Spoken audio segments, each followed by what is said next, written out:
yoniga bir yigit keldi va o'zimni hech narsaga yaramaydigan bir chaqaga qimmat odamdek his qilyapman. Yashagim ham kelmay qoldi. Meni ham omadsiz ovsar deydi. Iltimos ustoz, menga yordam bering dedi.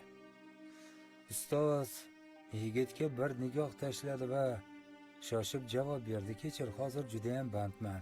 Senga yordam bera olmayman. Juda muhim ishim bor. Keyin u biroz o'ylab gapida davom etdi. Lekin menga yordam bersang, men ham senga yordam beraman dedi. Jonim bilan ustoz dedi yigit, ichida yana o'zini kamsitishayotganini o'ylab. Yaxshi dedi ustoz va chap jimjilog'idagi qizil toshli uzugini yechib oldi. Otga minginda bozorga bor. Qarzimni berishim uchun mana shu uzukni sotishim kerak. Uni qimmatga sotishga harakat qil va aslo tilla tangadan arzoniga sotma. Bo'l. Tezroq jo'nagin dedi. Yigit uzukni oldi va otga minib bozorga jo'nadi. Bozorga kelgach, u uzukni savdogarlarga ko'rsata boshladi. Lekin ular tilla tanga haqida eshitishlari bilan uzukka qaramay ham qo'yishdi.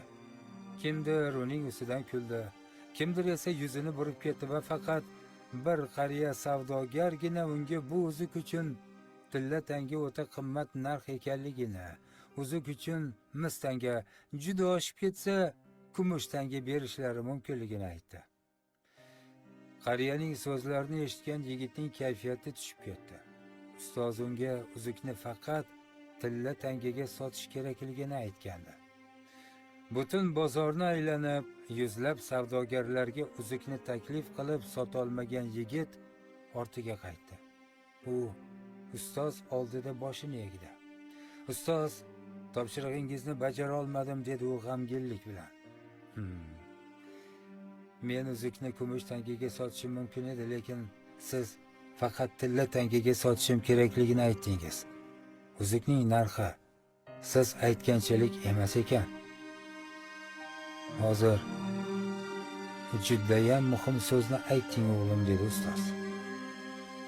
Uzukni sotishdan oldin uning asl bahosini aniqlab olish kerak edi. Uning asl bahosini esa zargar biladi.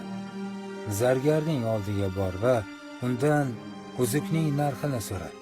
Lekin u qanday narx aytmasin, uzukni sotmasdan yonimga qaytib kel. Yigit yana otga mindi va zargarning oldiga yo'l oldi. Zargar uzukni uzoq sinchiklab tekshirdi, so'ng tarozida tortib ko'rdi va yigitga yuzlandi. Ustozga aytib qo'y. Hozir bu uzuk uchun 58 tilla tanga berishi mumkin, lekin vaqt bersa uni 70 tilla tangaga sotib olaman.